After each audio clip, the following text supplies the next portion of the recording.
नजर मारते हैं अज ਦੀਆਂ खास खबरां ते। ਅੱਜ ਮੋਗਾ ਦੀ ਪੁਲਿਸ ਨੂੰ ਉਸ ਸਮੇਂ ਵੱਡੀ ਸਫਲਤਾ ਮਿਲੀ ਜਦੋਂ 2 ਕਿਲੋ ਹੈਰੋਇਨ ਸਮੇਤ 3 ਦੋਸ਼ੀਆਂ ਨੂੰ ਗ੍ਰਿਫਤਾਰ ਕੀਤਾ ਹੈ। ਇਸ ਦੀ ਜਾਣਕਾਰੀ ਦਿੰਦੇ ਹੋਏ ਐਸਐਸਪੀ ਗੁਲਨੀਤ ਸਿੰਘ ਖੁਰਾਨਾ ਨੇ ਕਿਹਾ ਹੈ ਕਿ ਉਹਨਾਂ ਨੂੰ ਮੁਖਬਰ ਖਾਸ ਤੌਰ ਤੋਂ ਸੂਚਨਾ ਮਿਲੀ ਸੀ ਕਿ ਕੁਝ ਲੋਕ ਦਿੱਲੀ ਤੋਂ ਹੈਰੋਇਨ ਲਿਆ ਕੇ ਸਪਲਾਈ ਕਰਦੇ ਸਨ। ਫਿਰ ਕਿਸੇ ਇੱਕ ਨਾਕੇਬੰਦੀ ਦੌਰਾਨ ਇਹਨਾਂ ਨੂੰ ਕਾਬੂ ਕਰਕੇ ਹੈਰੋਇਨ ਬਰਾਮਦ ਕੀਤੀ ਗਈ। ਬਹਰਾਲ ਇਸ ਗੱਲ ਦੀ ਜਾਂਚ ਕੀਤੀ ਜਾ ਰਹੀ ਹੈ ਕਿ ਹੋਰ ਕਿਹੜੇ-ਕਿਹੜੇ ਇਸ ਧੰਦੇ ਵਿੱਚ ਸ਼ਾਮਿਲ ਸਨ। ਪੁਲਿਸ ਨੂੰ ਅੱਜ ਕਾਫੀ ਵੱਡੀ ਸਫਲਤਾ ਹਾਸਿਲ ਹੋਈ ਹੈ ਜਦੋਂ ਸਾਡੀ ਸੀਆਈਏ ਇੰਚਾਰਜ ਦੀ ਟੀਮ ਨੇ ਜਿਹੜਾ ਹੈਗਾ 3 ਬੰਦੇ ਰਾਉਂਡ ਅਪ ਕੀਤੇ ਹੈਗੇ ਨੇ। ਜਸਵੰਤ ਸਿੰਘ ਉਰਫ ਕਾਲਾ और सुखचैन सिंह उर्फ सोनू, ये दोनों दौलेवाल पिंड के रहने वाले है। तो सतनाम सिंह उर्फ सोनू आ कपूरथले का रहने वाला है। आ बंदे दिल्ली तो समान लैकर के आ रहे थे और इन्फॉर्मेशन के बेस पर साड़ा नाका लगा होया सीगा हराज, और उत्थे इन्हों जो रोक करके इन्हों की चैकिंग की गई तो इन्हों के कोलों 2 किलो हैरोइन सानू बरामद हुई है, जिससे 120 नंबर मुकदमा बागे पुराने दर्ज किया गया है और अगली तफ्तीश की जा रही है। इत्थे मैं दसना चाहूँगा कि इन्हों के पहला भी परचे दर्ज है। जो जसवंत सिंह उर्फ काला है ये भी 2 परचे है NDPS एक्ट के हैरोइन के नशीली गोलियां के। इस तो इलावा जो सुखचैन सिंह उर्फ सोनू जोड़ा बंदा है ये भी NDPS के 2 मुकदमे दर्ज है और एक मुकदमे में सज़ा भी हो रखी है।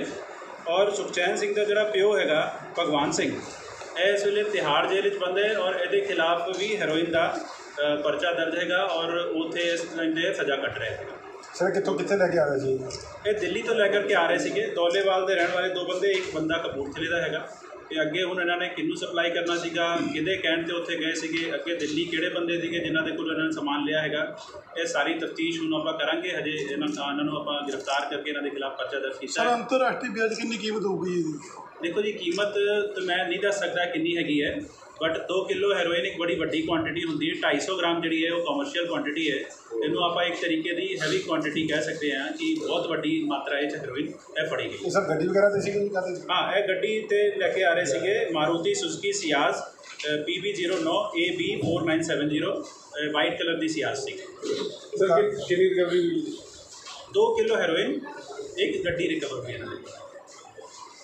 इस तो इलावा मैं इतने तुहानूं दसना चाहूँगा कि पिछले 3 तरीक को जोड़ा है एक बदनी कलां में एक मर्डर होया सीगा दिन दिहाड़े, जिहदे कुछ हथियारबंद जोड़े बंदे सी जिन्होंने तलवारां ते कापे वगैरह फड़े हुए थे। एक यूथ नूं जोड़ा है देसराज देसू नूं उन्होंने कतल करता सीगा खुलेआम, जिहदी मौके पर काफ़ी CCTV फुटेज वगैरह भी काफ़ी वायरल होईयां सीगियां। ते ਉਹਦੇ ਵਿੱਚ ਸਾਡੀ ਬਦਨੀ ਕਲਾਂ ਪੁਲਿਸ ਦੀ ਟੀਮ ਨੇ ਕਾफ़ी ਚੰਗਾ ਕੰਮ ਕੀਤਾ और काफ़ी रेड्स वगैरह ਆਪਾਂ ਕੀਤੇ, ਟੈਕਨੀਕਲ एनालिसिस भी और ਸਾਇੰਟੀਫਿਕ ਇਨਵੈਸਟੀਗੇਸ਼ਨ भी ਬਥੇਰੀ ਕੀਤੀ। ਬਟ ਇਹ ਬੰਦੇ ਜਿੱਥੇ ਵੀ ਆਪਾਂ ਰੇਡ ਕਰਦੇ ਸੀ ਇਹਨਾਂ ਦੇ ਕੋਈ ਰਿਲੇਟਿਵ, ਭਾਵੇਂ ਉਹ ਗਿੱਦੜਬਾਹ ਹੋਵੇ, ਭਾਵੇਂ ਉਹ ਮਾਨਸਾ ਹੋਵੇ, ਜਗਰਾਉਂ ਹੋਵੇ, ਇਹ ਉੱਥੋਂ ਪਹਿਲਾਂ ਹੀ ਨਿਕਲ ਜਾਂਦੇ ਸੀਗੇ। ਅੱਜ ਗਿੱਦੜਬਾਹਾ ਮਲੋਟ ਮਾਰਗ ਦੇ ਇੱਕ ਦਰਦਨਾਕ ਸੜਕੀ ਹਾਦਸੇ ਵਿੱਚ ਟੈਂਪੂ ਤੇ ਕਾਰ ਦੀ ਟੱਕਰ ਹੋ ਗਈ, ਜਿਸ ਵਿੱਚ 2 ਲੋਕ ਜ਼ਖਮੀ ਹੋ ਗਏ, ਪਰ ਕਾਰ ਸਵਾਰ ਮੌਕੇ ਤੋਂ ਫਰਾਰ ਹੋ ਗਏ। सूत्रों मुताबिक कार की रफ्तार तेज सी ते पिछों दी आके जबरदस्त टक्कर मारी, जिस नाल टैंपू पलट गया। जिवें ही रात फाउंडेशन के प्रबंधकों को इसका पता लगा तो तुरंत जख्मियों को हस्पताल भर्ती करवा दिता गया। बहरहाल मामला दर्ज करके जांच शुरू कर दी है। हाँ जी सर, की नाम है ते की मामला होया है? मैं बबलू जनेजा, राहत फाउंडेशन गिद्दड़बाह तो। सानू जी शाम को लगभग 4:30 बजे एक सूचना मिली कि रिलायंस पंप के कोल एक सड़क दुर्घटना हो गई है। एक टैंपू ते कार के आपस में टक्कर हो गई, जिस ते साडे एंबूलेंस के पायलट काला चौधरी जी मौके पर पहुंचे। उदों जदों जाके देखा तो एक टैंपू वाले जो ज़्यादा सट्टा सन, एक कार वाले के 2-3 जो कार दे विच वो भी फट्टड़ सी। जदों साडे एंबूलेंस पायलट ने उन्होंने भी सहायता लई मुढ़ली सहायता लई सिविल हस्पताल में लियाउण लई कहा गया, तो एंबूलेंस के बैठण तो उन्होंने मना कर दिता। जो एक जख्मी इत्थे सिविल हस्पताल च है वो राज अपना सुनील कुमार सेठी पुत्र रजिंदर कुमार वासी मलोट है, जिसनों डॉक्टर साहब ने इत्थों मुढ़ली सहायता दे के उन्हें सट्टा ज़्यादा देखते हुए उन्होंने सिविल हस्पताल बठिंडा विखे रैफर कर दिया। एक्सीडेंट केस आया सी, किस तरह की स्थिति है पेशेंट की? हाँ जी, एक सुनील कुमार सेठी करके 40 ईयर्स के अराउंड एक पेशेंट आया सी जो NGO साडे कोल लैके आए सी। रोड साइड एक्सीडेंट सी, ओदी काफ़ी है ना सीरीयस पेशेंट सीगा, उन्होंने हैड इंजरी सी ते मल्टीपल फ्रैक्चर्स सीगे। उन्होंने असीं एक बारी बेसिक ट्रीटमेंट दे के अगे रैफर किया। किस तरह की कंडीशन है जी पेशेंट की सीगी? काफ़ी सीरीयस है, हैड इंजरी उन्होंने सीगी है ना, ते सेमी कॉन्शियस सीगा, ब्लीडिंग भी काफ़ी, ब्लड लॉस भी काफ़ी सीगा। रैफर की गल करिए, कित्थे रैफर किए दोस्तों? ਉਹਨਾਂ ਨੂੰ ਹਾਇਰ ਸੈਂਟਰ ਤੇ ਕੀਤਾ ਹੈਗਾ, ਬਠਿੰਡਾ ਜਾਂ ਫਰੀਦਕੋਟ ਜਾ ਸਕਦੇ हैं, ਜਿੱਥੇ ਸਿਟੀ ਸਕੈਨ ਕੀਤਾ ਜਾਵੇ ਅੱਗੇ ਟ੍ਰੀਟਮੈਂਟ। ਗਿੱਦੜਬਾਹਾ ਦੇ ਕੱਚਾ ਤਲਾਬ ਖੇਤਰ ਵਿੱਚ ਅੱਜ ਘਰ ਵਿੱਚ ਖੇਡਦੀ ਇੱਕ 10 ਸਾਲਾ ਲੜਕੀ ਨੇ ਖੇਡ ਵਿੱਚ ਚੁੰਨੀ ਦਾ ਫਾਹਾ ਲੈ ਲਿਆ ਤੇ ਉਸ ਦੀ ਮੌਤ ਹੋ ਗਈ। ਮਰਨ ਵਾਲੀ ਦੀ ਉਮਰ ਮਹਿਜ਼ 10 ਸਾਲ ਦੀ ਸੀ। ਮਰਨ ਵਾਲੀ ਲੜਕੀ ਦੀ ਮਾਂ ਨੇ ਦੱਸਿਆ ਕਿ ਉਹ ਘਰਾਂ ਦੇ ਕੰਮ ਵਿੱਚ ਪੋਚੇ ਲਗਾਉਣ ਦਾ ਕੰਮ ਕਰਦੀ ਹੈ ਤੇ ਪਤੀ ਸਵੇਰੇ ਹੀ ਕੰਮ ਤੇ ਚਲਾ ਗਿਆ ਸੀ ਤੇ ਉਹ ਅਕਸਰ ਆਪਣੀਆਂ 2 ਧੀਆਂ ਨੂੰ ਜਿੰਦਰਾ ਮਾਰ ਕੇ ਕੰਮ ਤੇ ਜਾਂਦੇ ਸਨ। ਪਰ ਅੱਜ ਬੱਚੀ ਨੇ ਖੇਡਦੇ ਚੁੰਨੀ ਨਾਲ ਫਾਹਾ ਲੈ ਲਿਆ ਤੇ ਮੌਤ ਹੋ ਗਈ। ਬਾਹਰ ਲੜਕੀ ਦਾ ਪੋਸਟਮਾਰਟਮ ਕਰਵਾਇਆ ਜਾ ਰਿਹਾ ਹੈ। हाँ जी भैन जी, की ਤੁਹਾਡਾ ਕੀ ਨਾਮ ਹੈ? मन्नू ਮੈਨੂੰ ਇਹ ਲੜਕੀ ਦਾ ਕੀ ਨਾਮ ਹੈ? प्रीति ਇਸ ਦੇ ਪਿਤਾ ਦਾ ਨਾਮ ਕੀ ਹੈ? छोटे लाल। ਕੀ ਗੱਲ ਕੀ ਹੋਈ ਹੈ? कुछ भी नहीं बने, मैं तो काम पे चली गई थी, बस ताला लगा के गई थी काम पे। ये काम सारे काम ये कर लेती थी, ये नहीं कि कुछ भी नहीं करती, सारे काम कर। कहती मम्मी आज मैं काम सारे काम कर रख भी, पक्का प्रॉमिस। ऐसे बोल के मैंने ताला बंद करी ना, करे मम्मी सारे तेरे काम कर दे वे, तो रोज कहते ना काम नहीं कर रहा, आज सारे काम करके रख वे। बस इतने कह के करे मैं जा रहे झाड़ू भी चक ले, मेरे सामने चक लेते झाड़ू के जा रहे मैं झाड़ू मारन वास्ते। बस इतने कह के मैं तो ताला बंद करके मैं चली गई। 9 साढ़े 9 बजे मैं चली गई थी काम पे जी। बस इतने देरी में मैं एक घरे काम कर रही हूँ, इसके पापा फोन खड़काए कि प्रीति फसरी लगा ले अपने से, तो मैं भागती वहां से आई हूँ। ताला तोड़े मेरे घर वाले ने, वहाँ काम पे आते बच्चे कोटे पे चढ़ के गए बुलान वास्ते कि मेरा आंटी मेरे प्रीति पता नहीं क्या हो रहे, पथरी लगा ली है। ये गए ऊपर बोलने वास्ते बच्चे। ਕੀ ਕਾਰਨ ਕੀ ਰਿਹਾ ਤੁਹਾਨੂੰ ਕੀ ਲੱਗਦਾ ਹੈ? कुछ भी नहीं कारण भैया, बस वो तोते न मैंने रखी थी 1 हफ्ता पहले, वो खत्म हो गई, मर गई थी तोते। बस वो दिल पे लगा के बैठ गई, ये तोते मेरे को चाहिए। मैंने कही थी मैं ले आके दे देवे तोते तेरे को, तेरे ज्यादा सो गए तो तेरा कर। मैंने एक दिन लेने भी गई, 700 में दे रही थी, मैंने फिर मतलब चल बाद में ले आई। ਤੁਹਾਨੂੰ ਪਤਾ नहीं लगे दिल से ले चुकी है? जो मेरे को पता नहीं लगी, ये दिल से लेके बैठ गई। पीछे गाड़ी है, मैंने ना ये रोज कुंडा खोल के रोज वो देखने जाते थे।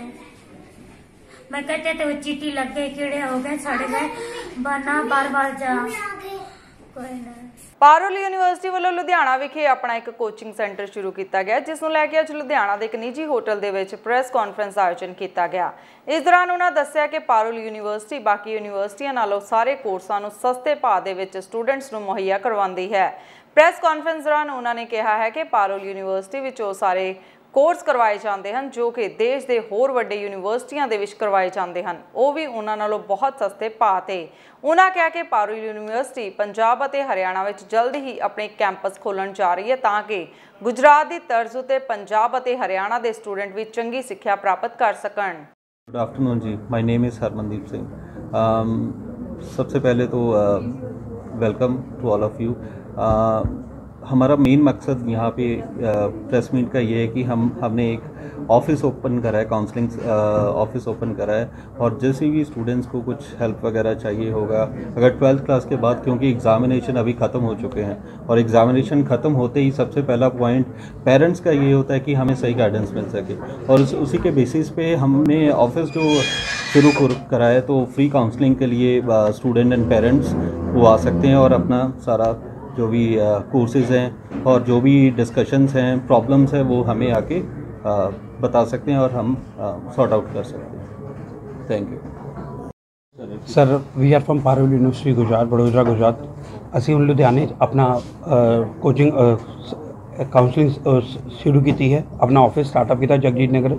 ਵੀ welcome all the students of Punjab for coming over here for all the counselling, ਤਾਂ ਕਿ ਤੁਹਾਨੂੰ ਪ੍ਰੋਪਰ ਰਾਹੀਂ ਨਾਲ ਅਸੀਂ ਗਾਈਡੈਂਸ ਕਰ ਦੇ ਸਕੀਏ ਔਰ ਪੇਰੈਂਟਸ ਨੂੰ ਅੱਗੇ ਬਾਕੀ ਸਮਝਾ ਸਕੀਏ ਕਿਹੜੇ ਕਿਹੜੇ ਨਏ ਕੋਰਸਿਸ ਹੈਗੇ ਨੇ।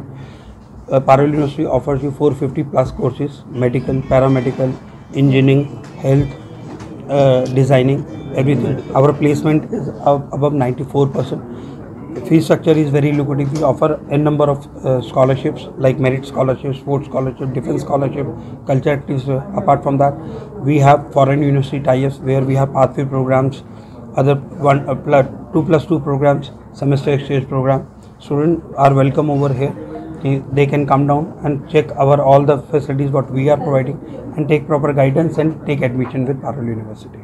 ਸੱਚਖੰਡ ਸ੍ਰੀ ਹਰਮੰਦਰ ਸਾਹਿਬ ਵਿੱਚ ਆਉਣ ਵਾਲੇ ਸ਼ਰਧਾਲੂਆਂ ਦੇ 2 ਪਹੀਆ ਵਾਹਨ ਚੋਰੀ ਕਰਨ ਵਾਲੇ 2 ਦੋਸ਼ੀਆਂ ਨੂੰ 10-10 2 ਪਹੀਆ ਵਾਹਨ ਸਮੇਤ ਗ੍ਰਿਫਤਾਰ ਕੀਤਾ ਹੈ। ਇਸ ਬਾਬਤ ਥਾਣਾ ਚੌਂਕੀ ਗਲਿਆਰਾ ਦੇ ਮੁਖੀ ਪਰਮਜੀਤ ਸਿੰਘ ਨੇ ਦੱਸਿਆ ਹੈ ਕਿ ਸੱਚਖੰਡ ਆਉਣ ਵਾਲੇ ਸ਼ਰਧਾਲੂਆਂ ਦੇ ਲਗਾਤਾਰ ਵਾਹਨ ਚੋਰੀ ਹੋ ਰਹੇ ਸਨ ਤੇ ਇਸ ਦੀਆਂ ਕਾਫੀ ਸ਼ਿਕਾਇਤਾਂ ਵੀ ਮਿਲ ਰਹੀਆਂ ਸਨ, ਪਰ ਅੱਜ ਇਹਨਾਂ ਚੋਰਾਂ ਨੂੰ ਕਾਬੂ ਕਰ ਲਿਆ ਗਿਆ। ਪਹਿਲਾਂ ਤੇ ਇਕੱਠੇ ਕਰਦੇ ਨੇ, ਫਿਰ ਜਦੋਂ ਸਮਾਂ ਬਣਦਾ ਗਾਏ ਬਗਾਏ ਕਿਸੇ ਨਾਲ ਗੱਲ ਕਰਕੇ ਕੁਆੜੀਏ ਨਾਲ ਇਹ ਤੋੜ ਭੰਨ ਕਰਕੇ ਫਿਰ ਅੱਗੇ ਵੇਚਦੇ ਚੀਜ਼ਾਂ ਨੂੰ। ਕੁਆੜੀਆਂ ਤੇ ਵੀ ਕੋਈ ਕਾਰਵਾਈ ਕੀਤੀ ਜਾਊਗੀ? ਕਿੰਨੀ ਦੇਰ ਤੋਂ ਕੰਮ ਤੇ ਲੱਗੇ ਆ? ਇਹ 3-4 ਮਹੀਨਿਆਂ ਤੋਂ ਪਿੱਛੇ ਇਹੀ ਕੰਮ ਤੇ ਲੱਗੇ ਹੋਏ ਨੇ।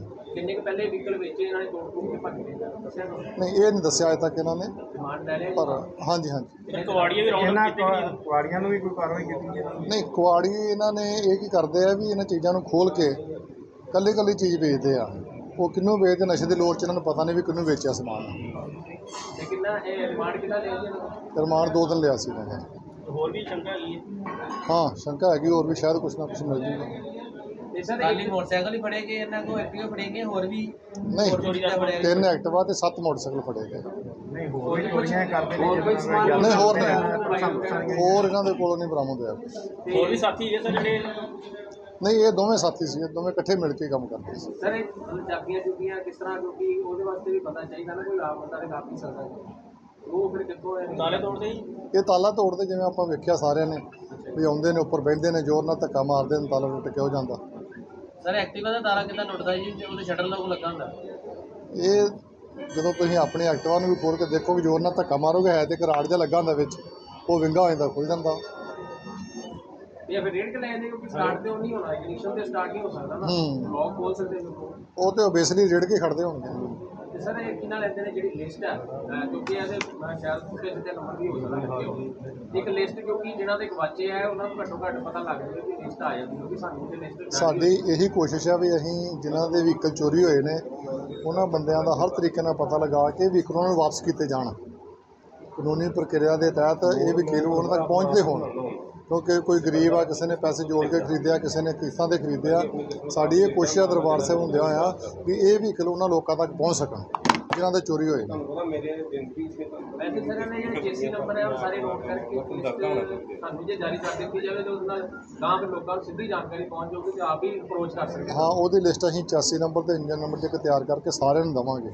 ਅੰਮ੍ਰਿਤਸਰ ਵਿੱਚ ਇੱਕ ਔਰਤ ਦੇ ਨਾਲ ਬਦਸਲੂਕੀ ਦਾ ਮਾਮਲਾ ਸਾਹਮਣੇ ਆਇਆ ਹੈ। ਮਾਮਲਾ ਪ੍ਰੇਮ ਸੰਬੰਧਾਂ ਦਾ ਹੈ, ਜਿੱਥੇ ਪੀੜਤ ਦਾ ਪਿਆਰ ਦੀਪ ਨਾਮ ਦੇ ਇੱਕ ਸ਼ਖਸ ਨਾਲ ਹੁੰਦਾ ਹੈ, ਪਰ ਇਹੀ ਸ਼ਖਸ ਆਪਣੀ ਪ੍ਰੇਮਿਕਾ ਨੂੰ ਜਿਸਮ ਫਰੋਸ਼ੀ ਦੇ ਕਾਲੇ ਧੰਦੇ ਵਿੱਚ ਧਕੇਲ ਦਿੰਦਾ ਹੈ ਤੇ ਲੜਕੀ ਦੁਆਰਾ ਮਨਾ ਕਰਨ ਤੇ ਉਸ ਨਾਲ ਕੁੱਟਮਾਰ ਵੀ ਕਰਦਾ ਹੈ। ਇਹ ਸਿਲਸਿਲਾ 2 ਸਾਲ ਤੱਕ ਚੱਲਦਾ ਆ ਰਿਹਾ ਤੇ ਲੜਕੀ ਨੂੰ ਘਰ ਵਿੱਚ ਕੈਦ ਕਰਕੇ ਰੱਖਦਾ ਹੈ ਤੇ ਬੜੀ ਮੁਸ਼ਕਿਲ ਨਾਲ ਲੜਕੀ ਨੇ ਇਸ ਦੀ ਚੁੰਗਲ ਚੋਂ ਬਾਹਰ ਨਿਕਲੀ। ਬਹਰਾਲ ਪੀੜਿਤ ਲੜਕੀ ਇਨਸਾਫ ਦੀ ਮੰਗ ਕਰ ਰਹੀ ਹੈ। ਬॉयफ्रेंड ਨਾਲ ਭੱਜ ਆਈ ਸੀ ਆਪਣੇ ਘਰੋਂ ਤੇ ਉਹਨੇ ਮੈਨੂੰ 7 ਦਿਨ ਨਾਲ ਰੱਖ ਕੇ ਮੈਨੂੰ ਗਾਂ ਵੇਚਤਾ। ਉਹ ਆਂਟੀ ਨੇ ਗਾਂ ਦੀ ਗਾਂ ਮੈਨੂੰ ਵੇਚਤਾ ਇਹਨਾਂ ਕੋਲ। ਸਰ ਇਹਨਾਂ ਨੇ 2 ਸਾਲ ਮੈਨੂੰ ਪਾਬੰਦੀਆਂ 'ਚ ਰੱਖਿਆ, ਮੈਨੂੰ ਮਾਰਿਆ ਕੁੱਟਿਆ, ਮੇਰਾ ਸ਼ੋਸ਼ਣ ਕੀਤਾ, ਮੇਰੇ ਨਾਲ ਧੰਦਾ ਕਰਾਉਂਦੀਆਂ ਰਹੀਆਂ ਮੇਰੇ ਤੋਂ। ਇਹ ਤੇ ਇਹਦੀ ਕੁੜੀ, ਇਹਦਾ ਮੁੰਡਾ, ਹਰ ਇੱਕ ਜੀ ਮੈਨੂੰ ਇਹਦਾ ਘਰ ਦਾ ਕੁੱਟਦਾ ਰਿਹਾ ਸੀ। ਸਰ ਮੈਂ ਜ਼ਬਰਦਸਤੀ ਇਹਨਾਂ ਤੋਂ ਤੰਗ ਹੋ ਕੇ ਵੀਡੀਓ ਪਾਈ। ਕੋਈ ਵੀਰੇ ਪ੍ਰਤਾਪ ਨੂੰ ਮੈਂ ਬਹੁਤ ਥੈਂਕ ਯੂ ਕਰਦੀ ਕਿ ਮੇਰੀ ਵੀਡੀਓ ਕਰਕੇ ਉਹਨਾਂ ਨੇ ਮੇਰੀ ਸੁਣਵਾਈ ਕੀਤੀ ਹੈ, ਮੇਰੇ ਵੀਰਾਂ ਨੂੰ ਘੱਲਿਆ ਕਿ ਮੇਰੇ ਨਾਲ ਜੋ ਗਲਤ ਹੁੰਦਿਆ ਮੈਨੂੰ ਇਨਸਾਫ ਹੋਵੇ। ਸਰ ਤੁਸੀਂ ਕਿਵੇਂ ਇਸ ਲੜਕੀ ਕੋਲ, ਜਨਾਨੀ ਕੋਲ ਪਹੁੰਚੇ ਸੀ? ਸਰ ਮੈਂ ਇਹ ਜਨਾਨੀ ਕੋਲ ਇਸ ਤੋਂ ਪਹੁੰਚੀ, ਮੇਰੇ ਨਾਲ ਦਾ ਮੈਨੂੰ ਵੇਚ ਗਿਆ ਸੀ ਘਰ ਕੋਲ। ਉਹ ਆਂਟੀ ਨੇ ਗਾਂ ਮੈਨੂੰ ਇਹਦੇ ਕੋਲ ਵੇਚਤਾ। ਸਰ ਮੈਂ ਹੁਣ ਇਹਦੇ ਕੋਲ 2 ਸਾਲ ਹੋਣ ਨਹੀਂ ਰਹਿਣੀ, ਮੈਨੂੰ ਕੁੱਟਦੇ ਮਾਰਦੇ ਆ। ਸਰ ਮੇਰੇ ਕੋਲ 2 ਨੰਬਰ ਦਾ ਧੰਦਾ ਕਰਾਉਂਦੇ ਆ, ਸਾਰੇ ਉੱਥੇ ਪਤਾ ਹੈ ਕਿ ਗਲਤ ਕੰਮ ਕਰਦੇ। ਸਰ ਮੈਨੂੰ ਕੱਲ੍ਹ ਵੀ ਇਹਨਾਂ ਨੇ ਬਹੁਤ ਕੁੱਟਿਆ ਮਾਰਿਆ, ਮੇਰੇ ਗਰਦਨ 'ਤੇ ਵੀ ਨਿਸ਼ਾਨ ਪਏ ਹੋਏ ਆ, ਹੱਥਾਂ ਪੈਰਾਂ 'ਤੇ ਵੀ ਨਿਸ਼ਾਨ ਪਏ ਹੋਏ ਆ। ਵੇਖ ਲਓ ਕਿ ਮੈਨੂੰ ਇਹਨਾਂ ਨੂੰ ਸਾੜਦੇ ਵੀ ਸੀ, ਮੈਨੂੰ ਮਾਰਦੇ, ਬੈਸਬਾਲਾਂ ਨਾਲ ਕੁੱਟਦੇ ਸੀ। ਡੀਜ਼ੇ ਲਗਾ ਦਿੰਦੇ ਸੀ? ਹਾਂਜੀ ਸਰ, ਉਸ 'ਤੇ ਡੀਜ਼ੇ ਲਾ ਦਿੰਦੇ ਸੀ ਕਿ ਕਿਸੇ ਨੂੰ ਵਾਰ-ਵਾਰ ਸੁਣਾਈ ਨਾ ਦੇਵੇ ਚੀਕਾਂ ਆਉਣ ਦੀ, ਰੌਲਾ ਪਾਉਣ ਦੀ। ਸਰ ਮੈਂ ਤੰਗ ਹੋ ਕੇ ਵੀਡੀਓ ਪਾਈ ਸੀ ਵੀਰ ਪ੍ਰਤਾਪ ਨੂੰ, ਕਿਸੇ ਵੀਰ ਨੂੰ, ਤੇ ਸਰ ਉਹਨਾਂ ਨੇ ਮੇਰੀ ਹੈਲਪ ਕੀਤੀ ਹੈ। ਮੈਂ ਬਹੁਤ ਧੰਨਵਾਦ ਕਰਦੀ ਹਾਂ ਕਿ ਉਹਨਾਂ ਨੇ ਮੇਰੀ ਹੈਲਪ ਕੀਤੀ ਹੈ। ਮੇਰੇ ਵੀਰਾਂ ਨੇ ਆਣ ਕੇ ਮੈਨੂੰ ਛੁਡਾਇਆ ਹੈ ਅੱਜ ਦੀ ਅੱਜ ਹੀ। ਸਰ ਮੈਂ ਬਹੁਤ ਧੰਨਵਾਦ ਕਰਦੀ ਹਾਂ ਕਿ thank you Veer Pratap sir, ਮੈਨੂੰ ਮੇਰੀ ਮਦਦ ਕੀਤੀ ਤੁਸੀਂ। 2 ਸਾਲਾਂ ਤੋਂ ਇਹਦੇ ਬॉयਫ੍ਰੈਂਡ ਨੇ ਵੇਚਤਾ ਤੇ ਵੇਚਣ ਤੋਂ ਬਾਅਦ ਇਹਦੇ ਨਾਲ 2 ਸਾਲਾਂ ਤੋਂ ਧੰਦਾ ਕਰਵਾ ਰਹੇ ਸੀ ਜ਼ਬਰਦਸਤੀ ਇਹਨੂੰ ਕਿਡਨੈਪ ਹੀ ਕੀਤਾ ਸੀ ਜੀ। ਤੇ ਮੈਂ ਕੁਰ ਵਿਜੇ ਪ੍ਰਤਾਪ ਜੀ ਨਾਲ ਗੱਲ ਕੀਤੀ ਤੇ ਸਾਹਿਬ ਇਸ ਤਰ੍ਹਾਂ ਇਹ ਚੀਜ਼ ਚੱਲ ਰਹੀ ਹੈ, ਇੱਕ ਲੜਕੀ ਦੀ ਕਿਡਨੈਪ ਕਰਕੇ ਰੱਖੀ ਆ ਤੇ ਉਹਨਾਂ ਨੇ ਕਿਹਾ ਇਮੀਡੀਏਟਲੀ ਇਹ ਮਤਲਬ ਕਿ ਇਹਨੂੰ ਲੜਕੀ ਨੂੰ ਛਡਾਉਣਾ ਵਾ ਜਿਸ ਤਰ੍ਹਾਂ ਮਰਜ਼ੀ ਹੋਵੇ। ਤੇ ਮੈਂ ਮੇਰੇ ਆਪਣੇ ਵੀਰਾਂ ਨੂੰ ਨਾਲ ਲੈ ਕੇ, ਭਰਾਵਾਂ ਨੂੰ ਨਾਲ, ਦੋਸਤਾਂ ਨੂੰ ਨਾਲ ਲੈ ਕੇ ਗਿਆ ਤੇ ਇਹਨਾਂ ਨੇ ਮੇਰੀ ਹੈਲਪ ਕੀਤੀ ਤੇ ਨਾਲ ਪੁਲਿਸ ਨੇ ਬੜੀ ਹੈਲਪ ਕੀਤੀ ਹੈ ਤੇ ਅਸੀਂ ਇਸ ਕੁੜੀ ਨੂੰ ਛਡਾ ਕੇ ਤੇ ਜਿਹੜੇ ਬਣਦੀ ਕਾਰਵਾਈ ਮੁਲਜ਼ਮਾਂ ਨੂੰ ਥਾਣੇ ਲੈ ਕੇ ਉਹਨਾਂ ਤੇ ਪਰਚਾ ਕਰਵਾਇਆ ਹੈ ਜੀ। ਤੇ ਅੱਜ ਕੱਲ੍ਹ ਕੁੜੀਆਂ ਨੇ ਇਸੇ ਤਰੀਕੇ ਨਾਲ ਹੋ ਰਿਹਾ ਹੈ ਵੀ ਬॉयਫ੍ਰੈਂਡ ਲੈ ਕੇ ਆਉਂਦੇ ਆ, ਥੋੜ੍ਹੇ ਦਿਨ ਰੱਖਦੇ, ਜਦੋਂ ਪੈਸੇ ਖਤਮ ਹੋ ਜਾਂਦੇ ਆ ਤੇ ਕੁੜੀਆਂ ਨੂੰ ਛੱਡ ਦਿੰਦੇ ਆ ਤੇ ਕੁੜੀਆਂ ਇਸ ਧੰਦੇ ਵਿੱਚ ਆ ਜਾਂਦੀਆਂ ਵਾ। ਇੱਥੇ ਅੰਮ੍ਰਿਤਸਰ 'ਚ ਬਹੁਤ ਜ਼ਿਆਦਾ ਇਹ ਚੀਜ਼ਾਂ ਚੱਲ ਰਹੀਆਂ ਨੇ, ਕੁੜੀਆਂ ਨੇ ਇਸ ਤਰ੍ਹਾਂ ਕਿਡਨੈਪ ਕਰਕੇ ਰੱਖਿਆ ਤੇ ਉਹਨਾਂ ਦੇ ਨਾਲ ਇਸ ਤਰ੍ਹਾਂ ਧੰਦੇ ਚੱਲ ਰਹੇ ਨੇ। ਤੇ ਬਹੁਤ ਸ਼ੁਕਰੀਆ ਕਰਦੇ MLA ਸਾਹਿਬ ਦਾ, ਜਿਨ੍ਹਾਂ ਨੇ ਥੈਂਕ ਯੂ ਕਿ ਜਿਨ੍ਹਾਂ ਨੇ ਕਾਰਵਾਈ ਕੀਤੀ ਹੈ ਪਿੱਛੇ, ਬਹੁਤ ਬਹੁਤ ਸ਼ੁਕਰੀਆ ਜੀ ਤੁਹਾਡਾ ਜੀ। ਉਸ ਦੇ ਸੰਬੰਧ ਵਿੱਚ ਅਸੀਂ ਰੇਡ ਕੀਤਾ ਜੀ। ਰੇਡ ਕਰਕੇ ਤੇ ਕਾਜਲ ਨਾਂ ਦੀ ਲੇਡੀਜ਼ ਜੋ ਇਹ ਮਾੜਾ ਧੰਦਾ ਕਰਾਉਂਦੀ ਹੈ, ਲੜਕੀਆਂ ਦੇ ਆ ਕੇ ਬਾਹਰੋਂ ਉਹਨਾਂ ਤੋਂ ਧੰਦਾ ਕਰਾ ਕੇ ਉਹਨਾਂ ਦੀ ਕਮਾਈ ਕਰਦੀ, ਉਸ ਨੂੰ ਅੱਜ ਗ੍ਰਿਫਤਾਰ ਕਰ ਲਿਆ। ਲੜਕੀ ਨੇ ਕੀ ਦੱਸਿਆ ਜਿਹਦੀ ਸ਼ਿਕਾਇਤ ਕਰਦਾ? ਲੜਕੀ ਨੇ ਦੱਸਿਆ ਕਿ ਇਹ 2 ਸਾਲ ਤੋਂ ਮੈਨੂੰ ਇਹਨੇ ਬੰਦੀ ਬਣਾਇਆ ਤੇ ਮੇਰੇ ਨਾਲ ਮਾੜਾ ਧੰਦਾ। ਇਹ ਬਸ ਤਫਤੀਸ਼ ਇਹਦੀ ਚੱਲ ਰਹੀ ਹੈ, ਬੰਦੀ ਖੁੱਲੀ। 2500 ਰੁਪਏ ਰੈਗੂਲਰ ਭੱਤਾ ਨਾ ਮਿਲਣ ਅਤੇ ਪੰਜਾਬ ਸਰਕਾਰ ਵੱਲੋਂ ਚਿੱਟੇ ਦਾ ਸਰਵੇਖਣ ਕਰਨ ਸੰਬੰਧੀ ਆਸ਼ਾ ਵਰਕਰਾਂ ਦੀ ਲਗਾਈ ਗਈ ਡਿਊਟੀ ਦੇ ਵਿਰੋਧ ਵਿੱਚ ਅੱਜ ਆਸ਼ਾ ਵਰਕਰਾਂ ਅਤੇ ਫੈਸਿਲੀਟੇਟਰਾਂ ਨੇ ਸਿਵਲ ਸਰਜਨ ਦਫ਼ਤਰ ਗੁਰਦਾਸਪੁਰ ਅੱਗੇ ਧਰਨਾ ਲਗਾਇਆ ਤੇ ਰੋਸ ਪ੍ਰਦਰਸ਼ਨ ਕੀਤਾ। ਪ੍ਰੈਸ ਸਕੱਤਰ, ਜ਼ਿਲ੍ਹਾ ਪ੍ਰੈਸ ਸਕੱਤਰ, ਅੱਜ ਅਸੀਂ ਸਾਰੇ ਇੱਥੇ ਇਕੱਠੇ ਹੋਏ ਹਾਂ ਕਿ ਸਰਕਾਰ ਨੇ ਪਿਛਲੀ ਸਰਕਾਰ ਨੇ ਸਾਡਾ 2500 ਮਾਨ ਭੱਤਾ ਲਗਾਇਆ ਸੀ ਕੋਵਿਡ ਦਾ, ਉਹ ਸਾਡਾ ਬੰਦ ਕਰਤਾ। ਜਦ ਕਿ ਸਾਨੂੰ ਚਿੱਠੀ 30/5 ਨੂੰ ਆਈ ਹੈ, ਪਰ ਜਿਹੜੀ ਬੰਦ ਕੀਤੀ ਹੈ ਉਹ ਮਾਰਚ 22 ਤੱਕ, ਮਤਲਬ 2 ਮਹੀਨੇ ਅਸੀਂ ਉਵੇਂ ਹੀ ਕੰਮ ਕਰ ਚੁੱਕੇ ਹਾਂ। 2 ਮਹੀਨੇ ਬਾਅਦ ਸਾਨੂੰ ਲੈਟਰ ਕੱਢਣ ਦਾ ਕੀ ਮਤਲਬ ਆ? ਸਰਕਾਰ ਸਾਨੂੰ ਇਸ ਦਾ ਜਵਾਬ ਦੇਵੇ। ਕੋਵਿਡ ਦਾ ਕੰਮ ਕੋਈ ਬੰਦ ਨਹੀਂ ਹੋਇਆ, ਸਾਡੇ ਤੇ ਹੁਣ ਸਾਡੇ ਮਹਿਕਮੇ ਵਾਲੇ ਪ੍ਰੈਸ਼ਰ ਪਾ ਕੇ ਸਾਡੇ ਕੋਲੋਂ ਕੰਮ ਕਰਵਾਉਂਦੇ ਆ, ਪਰ ਅਸੀਂ ਹੁਣ ਪੂਰੀ ਨਿਖੇਧੀ ਕਰਦੇ ਹਾਂ ਕਿ ਜਦ ਤੱਕ ਸਾਡਾ ਕੋਵਿਡ ਦਾ ਕੰਮ ਨਹੀਂ ਮਾਨ ਭੱਤਾ ਸ਼ੁਰੂ ਹੁੰਦਾ ਉਦੋਂ ਤੱਕ ਅਸੀਂ ਨਹੀਂ ਕਰਾਂਗੇ। ਤੇ ਦੂਸਰਾ, ਸਾਨੂੰ ਹੁਣ ਚਿੱਟੇ ਦਾ ਸਰਵੇਖਣ ਬਾਰੇ ਬਾਰ-ਬਾਰ ਕਿਹਾ ਜਾ ਰਿਹਾ ਹੈ ਕਿ ਚਿੱਟੇ ਦਾ ਸਰਵੇ ਕਰੋ। ਸਾਡੀ ਨਾ ਕੋਈ ਟ੍ਰੇਨਿੰਗ ਹੋਈ ਆ, ਨਾ ਸਾਨੂੰ ਇਸ ਚੀਜ਼ ਦਾ ਕੋਈ ਇਨਸੈਂਟਿਵ ਮਿਲਣਾ ਵਾ ਤੇ ਨਾ ਹੀ ਇਹਦੇ ਨਾਲ ਸਾਨੂੰ ਕੋਈ ਸੁਰੱਖਿਆ ਮਿਲੀ ਆ ਕਿ ਅਸੀਂ ਏਰੀਆ ਦੇ ਵਿੱਚ ਜਾ ਸਕੀਏ।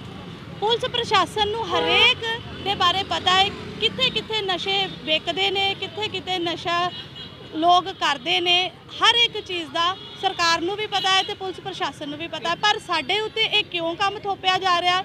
ਅਸੀਂ ਇਸ ਦੀ ਨਿਖੇਧੀ ਕਰਦੇ ਹਾਂ ਕਿ ਅਸੀਂ ਇਹ ਕੰਮ ਬਿਲਕੁਲ ਨਹੀਂ ਕਰਾਂਗੇ।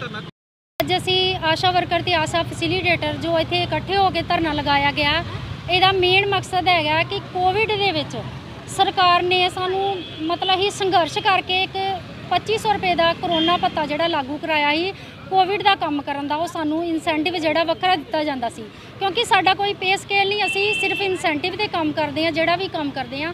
ਤੇ ਕੋਵਿਡ ਦਾ ਕੰਮ ਕਰਨ ਦਾ ਜਿਹੜਾ ਸਾਨੂੰ ਹੈ ਮਾਣ ਭੱਤਾ ਜਿਹੜਾ 2500 ਰੁਪਇਆ ਪਿਛਲੀ ਸਰਕਾਰ ਨੇ ਦਿੱਤਾ ਸੀ। ਹੋਣ ਵਾਲੀ ਸਰਕਾਰ ਜੋ ਸਾਨੂੰ ਵਾਅਦੇ ਕਰਦੀ ਸੀ ਕਿ ਤੁਹਾਡੇ ਪੈਸੇ ਡਬਲ ਕੀਤੇ ਜਾਣਗੇ, ਤੁਹਾਡੀਆਂ ਤਨਖਾਹਾਂ ਦੁੱਗਣੀਆਂ ਕੀਤੀਆਂ ਜਾਣਗੇ, ਉਹਨਾਂ ਨੇ ਤਨਖਾਹਾਂ ਦੁੱਗਣੀਆਂ ਕੀ ਕਰਨੀਆਂ ਸੀ ਕਿ ਪਹਿਲੀ ਵਾਲੀ ਸਰਕਾਰ ਦਾ ਲਾਇਆ ਜਿਹੜਾ 2500 ਰੁਪਇਆ ਉਹ ਵੀ ਸਾਡਾ ਬੰਦ ਕਰ ਦਿੱਤਾ। ਇਹਦੇ ਵਿੱਚ ਅਸੀਂ ਰੋਸ ਪ੍ਰਦਰਸ਼ਨ ਕਰ ਰਹੇ ਹਾਂ ਸਰਕਾਰ ਦੇ ਖਿਲਾਫ, ਤੇ ਸਾਡਾ ਰੋਸ ਪ੍ਰਦਰਸ਼ਨ ਉਦੋਂ ਤੱਕ ਜਾਰੀ ਰਹੇਗਾ ਜਦੋਂ ਤੱਕ ਇਹ ਸਰਕਾਰ ਜਿਹੜੀ ਆ 2500 ਰੁਪਇਆ ਸਾਨੂੰ ਦੁਬਾਰਾ ਬਹਾਲ ਨਹੀਂ ਕਰ ਦਿੰਦੀ। ਇਹ 2500 ਰੁਪਏ ਨੂੰ ਲੈ ਕੇ ਜਿਹੜਾ ਧਰਨਾ ਲਾਇਆ ਜਾ ਨਹੀਂ, ਸਾਡੇ ਹੋਰ ਵੀ ਕੰਮ ਜਿੱਦਾਂ ਚਿੱਟੇ ਦਾ ਸਰਵੇਖਣ ਮਹਿਕਮੇ ਵੱਲੋਂ ਸਾਨੂੰ ਹੁਕਮ ਮਿਲੇ ਨੇ ਕਿ ਚਿੱਟੇ ਦਾ ਸਰਵੇਖਣ ਆਸ਼ਾ ਵਰਕਰਾਂ ਘਰ ਘਰ ਜਾ ਕੇ ਕਰਨਗੀਆਂ ਔਰ ਨਸ਼ੇ ਕਰਦੇ ਤੇ ਨਸ਼ੇ ਵੇਚਦੇ ਲੋਕ ਜਿਹੜੇ ਆ ਉਹਨਾਂ ਦੀ ਲਿਸਟ ਬਣਾਉਣਗੀਆਂ। ਸਰਕਾਰਾਂ ਨੂੰ ਨਹੀਂ ਪਤਾ ਕਿ ਇਹ ਜਿਹੜਾ ਆਸ਼ਾ ਵਰਕਰਾਂ ਹੀ ਸਿਰਫ ਪਿੰਡ 'ਚ ਜਾਂਦੀਆਂ ਨੇ ਕਿ ਨਸ਼ਾ ਕਿੱਥੇ ਕੀਤਾ ਜਾਂਦਾ ਜਾਂ ਕਿਹੜਾ ਬੰਦਾ ਨਸ਼ਾ ਕਰਦਾ, ਕਿ ਪ੍ਰਸ਼ਾਸਨ। ਬੀਜੇਪੀ ਦੀ ਕੇਂਦਰ ਸਰਕਾਰ ਪੰਜਾਬ ਯੂਨੀਵਰਸਿਟੀ ਚੰਡੀਗੜ੍ਹ ਨੂੰ ਆਪਣੇ ਅਧੀਨ ਕਰਨ ਜਾ ਰਹੀ ਹੈ, ਜੋ ਕਿ ਸਾਡੇ ਸੰਘੀ ਢਾਂਚੇ ਅਤੇ ਸੂਬੇ ਦੇ ਅਧਿਕਾਰਾਂ ਉੱਪਰ ਇੱਕ ਹੋਰ ਵੱਡਾ ਹਮਲਾ ਹੈ। ਮੈਂ ਹੈਰਾਨ ਹਾਂ ਕਿ ਭਗਵੰਤ ਮਾਨ ਸਮੇਤ ਪੰਜਾਬ ਦੇ ਆਗੂ ਇਸ ਅਹਿਮ ਮਸਲੇ ਤੋਂ ਚੁੱਪ ਕਿਉਂ ਹਨ, ਆਪਣੇ ਵਿਦਿਆਰਥੀ ਸੰਗਠਨਾਂ ਦੀ ਹਿਮਾਇਤ ਕਿਉਂ ਨਹੀਂ ਕਰ ਰਹੇ। ਦੋਸਤੋ, ਮੈਂ ਤੁਹਾਡੇ ਨਾਲ ਪੰਜਾਬ ਯੂਨੀਵਰਸਿਟੀ ਚੰਡੀਗੜ੍ਹ ਜੋ ਕਿ ਸਾਡੀ ਵਿਰਾਸਤ ਹੈ, ਸਾਡਾ ਵਿਰਸਾ ਹੈ, ਸਾਡਾ ਇਤਿਹਾਸ ਹੈ, ਸਾਡਾ ਪਿਛੋਕੜ ਆ, ਉਸ ਉੱਪਰ ਬੀਜੇਪੀ ਕੇਂਦਰ ਦੀ ਸਰਕਾਰ ਇੱਕ ਵੱਡਾ ਹਮਲਾ ਕਰਨ ਜਾ ਰਹੀ ਹੈ। ਔਰ ਅਫਸੋਸ ਹੈ ਕਿ ਇਹਦੀ ਲੜਾਈ ਸਿਰਫ ਕੇਵਲ ਸਾਡੇ ਹੋਣਹਾਰ ਵਿਦਿਆਰਥੀ ਤੇ ਬੱਚੇ ਲੜ ਰਹੇ ਨੇ। ਉਹਨਾਂ ਨੇ 9 ਜੂਨ ਨੂੰ ਬਹੁਤ ਵੱਡਾ ਪ੍ਰੋਟੈਸਟ ਅੰਬ ਸਾਹਿਬ ਗੁਰਦੁਆਰੇ ਤੋਂ ਕੀਤਾ। ਪੁਲਿਸ ਨਾਲ ਬਹੁਤ ਲੰਬੀ ਚੌੜੀ ਝੜਪ ਹੋਈ। ਮੈਨੂੰ ਥੋੜਾ ਦੁੱਖ ਹੈ ਕਿ ਮੈਂ 9 ਤਰੀਕ ਨੂੰ ਉੱਥੇ ਪੰਜਾਬ ਵਿੱਚ ਨਹੀਂ ਸੀ। ਮੈਂ ਆਪਣੇ ਕੁਝ ਨਿੱਜੀ ਕਾਰਨਾਂ ਕਰਕੇ ਪੰਜਾਬ ਤੋਂ ਬਾਹਰ ਹਾਂ ਪਿਛਲੇ 3 ਦਿਨ ਦਾ 4 ਦਿਨ ਦਾ, ਨਹੀਂ ਤਾਂ ਮੈਂ ਉੱਥੇ ਜ਼ਰੂਰ ਜਾਂਦਾ ਅੰਬ ਸਾਹਿਬ ਔਰ ਆਪਣੇ ਵਿਦਿਆਰਥੀਆਂ ਦੀ ਸਪੋਰਟ ਕਰਦਾ। ਐਡਾ ਅਹਿਮ ਮਸਲਾ ਕਿ ਇਹ ਸਾਡੀ ਜਿਹੜੀ ਪ੍ਰੀਮੀਅਰ ਇੰਸਟੀਟਿਊਸ਼ਨ ਹੈ ਪੰਜਾਬ ਦੀ, ਇਹ 1882 ਚ ਲਾਹੌਰ ਵਿੱਚ ਸੈਟਅਪ ਹੋਈ ਸੀਗੀ ਔਰ ਹੁਣ ਤੁਸੀਂ ਅੰਦਾਜ਼ਾ ਲਾ ਲਓ 140 ਸਾਲ ਪੁਰਾਣੀ ਯੂਨੀਵਰਸਿਟੀ ਹੈ। ਜਦੋਂ ਪਾਰਟੀਸ਼ਨ ਹੋਈ ਤਾਂ ਫਿਰ ਇਹਦੀ ਸਥਾਪਨਾ ਜਿਹੜੀ ਹੈ ਚੰਡੀਗੜ੍ਹ ਵਿੱਚ ਕੀਤੀ ਗਈ ਔਰ ਇਹਦਾ ਨਾਮ ਪੰਜਾਬ ਯੂਨੀਵਰਸਿਟੀ ਆਪਣੇ ਆਪ ਵਿੱਚ ਸਿੱਧ ਕਰਦਾ ਕਿ ਚੰਡੀਗੜ੍ਹ ਸਾਡਾ, ਪੰਜਾਬ ਯੂਨੀਵਰਸਿਟੀ ਸਾਡੀ ਰਾਜਧਾਨੀ। ਤੇ 1966 ਵਿੱਚ ਜਿਹੜਾ ਪੰਜਾਬੀ ਸੂਬੇ ਦੀ ਜਦੋਜਹਿਦ ਤੋਂ ਬਾਅਦ ਇੱਕ ਲੰਗੜਾ ਸੂਬਾ ਦਿੱਤਾ ਗਿਆ ਸਾਨੂੰ ਪੰਜਾਬ, ਉਹਦੇ ਚੋਂ ਸਾਨੂੰ ਚੰਡੀਗੜ੍ਹ ਵੀ ਵਾਂਝਾ ਕਰਤਾ, ਉਹਨੂੰ ਹਰਿਆਣੇ ਦੇ ਨਾਲ ਸਾਂਝਾ ਕਰਤਾ। ਹਰਿਆਣੇ ਦਾ ਨਾ ਕੋਈ ਸੱਭਿਆਚਾਰ, ਨਾ ਕੋਈ ਜ਼ੁਬਾਨ, ਨਾ ਕੋਈ ਕਿਸੇ ਪੰਜਾਬੀ ਬੋਲਦੇ ਇਲਾਕੇ ਤੇ ਬਣਿਆ, ਸਾਰੇ ਪਿੰਡ ਪੰਜਾਬ ਦੇ ਸੀਗੇ ਤੇ ਸਾਡੇ ਤੋਂ ਚੰਡੀਗੜ੍ਹ ਵੀ ਖੁੱਸ ਗਿਆ। ਤੇ ਇਹ ਸਾਡੀ ਇੱਕ ਇੰਪੋਰਟੈਂਟ ਯੂਨੀਵਰਸਿਟੀ ਜਿਹੜੀ ਆ, ਕਿਉਂਕਿ ਸਾਡੇ ਕੋਲ 3-4 ਯੂਨੀਵਰਸਿਟੀਆਂ ਅੱਛੀਆਂ ਨੇ। ਪੰਜਾਬ ਯੂਨੀਵਰਸਿਟੀ ਚੰਡੀਗੜ੍ਹ ਹੈ, ਪੰਜਾਬੀ ਯੂਨੀਵਰਸਿਟੀ ਪਟਿਆਲਾ ਹੈ, ਲੁਧਿਆਣਾ ਦੀ ਐਗਰੀਕਲਚਰ ਯੂਨੀਵਰਸਿਟੀ ਆ ਤੇ ਗੁਰੂ ਨਾਨਕ ਦੇਵ ਯੂਨੀਵਰਸਿਟੀ, ਜਿਹੜੀਆਂ ਸਾਡੀਆਂ ਪ੍ਰੀਮੀਅਰ ਪੁਰਾਣੀਆਂ ਯੂਨੀਵਰਸਿਟੀਆਂ ਜਿੱਥੋਂ ਬਹੁਤ ਲੋਕਾਂ ਨੇ ਤਾਲੀਮ ਹਾਸਲ ਕਰਕੇ ਬਹੁਤ ਉੱਚ ਅਹੁਦਿਆਂ ਤੇ ਵਿਰਾਜਮਾਨ ਹੋਏ। ਡਾਕਟਰ ਮਨਮੋਹਨ ਸਿੰਘ ਸਮੇਤ ਬਹੁਤ ਸਾਰੇ ਸਾਇੰਟਿਸਟ ਪੈਦਾ ਹੋਏ, ਬਹੁਤ ਸਾਰੇ ਵਿਦਵਾਨ, ਬਹੁਤ ਸਾਰੇ ਐਜੂਕੇਸ਼ਨਿਸਟ, ਬਹੁਤ ਸਾਰੇ doctors, engineers, I don't know what not, ਔਰ ਪੋਲੀਟੀਸ਼ੀਅਨਸ ਵੀ। ਲੇਕਿਨ ਅੱਜ ਜਦੋਂ ਬੀਜੇਪੀ ਉਹਦੇ ਤੇ ਡਾਕਾ ਮਾਰਨ ਜਾ ਰਹੀ ਸਾਡੇ ਫੈਡਰਲ ਢਾਂਚੇ ਤੇ, ਸਾਡੇ ਹਕੂਕ ਤੇ, ਸਾਡੇ ਸੰਘੀ ਢਾਂਚੇ ਤੇ ਕੋਈ ਆਵਾਜ਼ ਨਹੀਂ ਉੱਠ ਰਹੀ। ਪੰਜਾਬ ਸਰਕਾਰ ਨੂੰ ਜੇ ਆਪਾਂ ਇਸ ਤੇ ਨਹੀਂ ਬੋਲਾਂਗੇ ਤਾਂ ਜਿੱਦਾਂ ਸਾਡੇ ਕੋਲ ਉਹਨਾਂ ਨੇ ਹੌਲੀ-ਹੌਲੀ ਪਹਿਲਾਂ ਚੰਡੀਗੜ੍ਹ ਦੇ 60-40 ਅਨੁਪਾਤ ਨੂੰ ਖਰਾਬ ਕਰਕੇ ਹਰਿਆਣੇ ਦੇ ਜ਼ਿਆਦਾ EMPLOYEES ਲਾਤੇ, ਆਫਿਸਰਸ ਲਾਤੇ ਔਰ ਉਸ ਤੋਂ ਬਾਅਦ ਫਿਰ ਹੁਣ ਰੀਸੈਂਟਲੀ ਚੰਡੀਗੜ੍ਹ ਦੇ EMPLOYEES ਨੂੰ ਇੱਕ ਤਰਫਾ ਨੋਟੀਫਿਕੇਸ਼ਨ ਕਰਕੇ ਬੀਜੇਪੀ ਨੇ ਆਪਣੇ ਅਧੀਨ ਕਰ ਲਿਆ। ਅਸੀਂ ਰੈਜ਼ੋਲੂਸ਼ਨ ਪਾਸ ਕੀਤਾ ਲੇਕਿਨ ਉਹ ਰੈਜ਼ੋਲੂਸ਼ਨ ਜਿਹੜਾ ਪਤਾ ਲੱਗਿਆ ਕਿ ਹਲੇ ਪੰਜਾਬ ਦੇ ਗਵਰਨਰ ਦੇ ਕੋਲ ਹੀ ਪਿਆ ਹੋਇਆ, ਅੱਗੇ ਕੇਂਦਰ ਦੀ ਸਰਕਾਰ ਜਾਂ ਰਾਸ਼ਟਰਪਤੀ ਕੋਲ ਗਿਆ ਹੀ ਨਹੀਂਗਾ। ਔਰ ਉਸ ਤੋਂ ਪਹਿਲਾਂ BBMP ਚੋਂ ਸਾਡਾ ਜਿਹੜੀ ਸਾਡੀ ਰਿਪਰੈਜ਼ੈਂਟੇਸ਼ਨ ਸੀ ਉਹ ਖਤਮ ਕਰ ਦਿੱਤੀ। ਪੰਜਾਬ ਵਿੱਚ ਪਾਣੀ ਦਾ ਪੱਧਰ ਨੀਵਾਂ ਹੋਣ ਦੀ ਗੰਭੀਰਤਾ ਨੂੰ ਦੇਖਦੇ ਹੋਏ ਨਕੋਦਰ ਦੇ ਯੂਥ ਵੈਲਫੇਅਰ ਕਲੱਬ ਵੱਲੋਂ ਜਨ ਸੇਵਾ ਸੁਸਾਇਟੀ ਦੇ ਸਹਿਯੋਗ ਨਾਲ ਨਕੋਦਰ ਦੇ ਪਿੰਡ ਚੱਕ ਵੈਡਲ ਵਿੱਚ ਕਿਸਾਨਾਂ ਨੂੰ ਝੋਨੇ ਦੀ ਸਿੱਧੀ ਬਿਜਾਈ ਸੰਬੰਧੀ ਸਿਖਲਾਈ ਕੈਂਪ ਦਾ ਆਯੋਜਨ ਕੀਤਾ ਗਿਆ, ਜਿਸ ਵਿੱਚ ਕ੍ਰਿਸ਼ੀ ਵਿਗਿਆਨ ਕੇਂਦਰ ਜਲੰਧਰ ਦੇ ਮਾਹਿਰ ਡਾਕਟਰਾਂ ਵੱਲੋਂ ਆਪਣੇ ਵਿਚਾਰ ਪੇਸ਼ ਕੀਤੇ ਗਏ। ਤੁਸੀਂ ਆਏ ਇੱਥੇ ਪਿੰਡ ਬਿੰਡਲ ਵਿੱਚ ਝੋਨੇ ਦੀ ਸਿੱਧੀ ਬਿਜਾਈ ਨੂੰ ਲੈ ਕੇ ਤੁਸੀਂ ਜਿਹੜਾ ਅੱਜ ਕੈਂਪ ਲਾਇਆ, ਕਿੱਦਾਂ ਦਾ ਰਿਸਪੌਂਸ ਰਿਹਾ? ਹਾਂਜੀ, ਅੱਜ ਦਾ ਅਸੀਂ ਪਹੁੰਚੇ ਸੀਗੇ ਚੱਕ ਵੈਡਲ, ਪੂਰੀ ਸਾਡੀ ਕ੍ਰਿਸ਼ੀ ਵਿਗਿਆਨ ਕੇਂਦਰ ਨੂਰਬੈਲ ਦੀ ਟੀਮ। ਇੱਥੇ ਇਹ ਸਰਦਾਰ ਜੋਗਿੰਦਰ ਸਿੰਘ ਜੀ ਨੇ ਝੋਨੇ ਦੀ ਸਿੱਧੀ ਬਿਜਾਈ ਕੀਤੀ ਹੋਈ ਹੈ, ਜਿਹੜੀ ਕਿ ਤੁਸੀਂ ਦੇਖ ਸਕਦੇ ਹੋ। ਬੜੀ ਵਧੀਆ ਝੋਨੇ ਦੀ ਜਿਹੜੀ ਗਰੋਥ ਆ ਉਹ ਇਸ ਵੇਲੇ ਹੈਗੀ ਆ। ਅੱਜ ਅਸੀਂ ਕੈਂਪ ਦੇ ਵਿੱਚ ਵੀ ਕਿਸਾਨਾਂ ਨੂੰ ਸਿੱਧੀ ਬਿਜਾਈ ਦੇ ਵਿੱਚ ਨਦੀਨਾਂ ਦੀ ਰੋਕਥਾਮ ਬਾਰੇ ਤੇ ਖਾਦਾਂ ਦੀ ਸੁਚੱਜੀ ਵਰਤੋਂ ਬਾਰੇ ਜਾਣਕਾਰੀ ਦਿੱਤੀ। ਮੈਂ ਸਾਰੇ ਕਿਸਾਨ ਵੀਰਾਂ ਨੂੰ ਅਪੀਲ ਕਰਦਾ ਹਾਂ ਕਿ ਜਿਹੜੀ ਝੋਨੇ ਦੀ ਸਿੱਧੀ ਬਿਜਾਈ ਆ, ਜਿਵੇਂ ਕਿ ਪੰਜਾਬ ਸਰਕਾਰ ਜ਼ੋਰ ਵੀ ਦੇ ਰਹੀ ਹੈ, ਇਸ ਨੂੰ ਵੱਧ ਤੋਂ ਵੱਧ ਅਪਣਾਓ। ਇਸ ਦੇ ਵਿੱਚ ਮੁੱਖ ਤੌਰ ਤੇ 2 ਵੱਡੇ ਫਾਇਦੇ ਨੇ। ਇੱਕ ਤਾਂ ਜਿਹੜਾ ਆਪਾਂ ਖੇਤੀ ਖਰਚਾ ਉਹ ਘਟਦਾ ਹੈ, ਆਪਣੀ ਕੱਦੂ ਕਰਨ ਦਾ ਤੇ ਝੋਨੇ ਦੀ ਲਵਾਈ ਦਾ ਖਰਚਾ ਉਹ ਘਟ ਜਾਂਦਾ ਹੈ, ਤੇ ਝਾੜ ਆ ਜਿਹੜਾ ਇਹਦਾ ਸਿੱਧੀ ਬਿਜਾਈ ਦਾ ਲਗਭਗ ਆ ਜਿਹੜਾ ਕੱਦੂ ਵਾਲੇ ਝੋਨੇ ਦੇ ਆ ਉਹ ਬਰਾਬਰ ਹੀ ਆਉਂਦਾ ਹੈ। ਇਸ ਦੇ ਨਾਲ ਆਪਾਂ ਨਾ ਸਿਰਫ ਆਪਣੇ ਖੇਤੀ ਖਰਚ ਘਟਾ ਸਕਦੇ ਹਾਂ ਬਲਕਿ ਵੱਧ ਮੁਨਾਫਾ ਵੀ ਕਮਾ ਸਕਦੇ ਹਾਂ। ਤੇ ਤੀਸਰਾ ਜਿਹੜਾ ਇਸ ਦਾ ਮੁੱਖ ਫਾਇਦਾ ਹੈ ਕਿਸਾਨ ਵੀਰੋ, ਉਹ ਆ ਪਾਣੀ ਦੀ ਬਚਤ।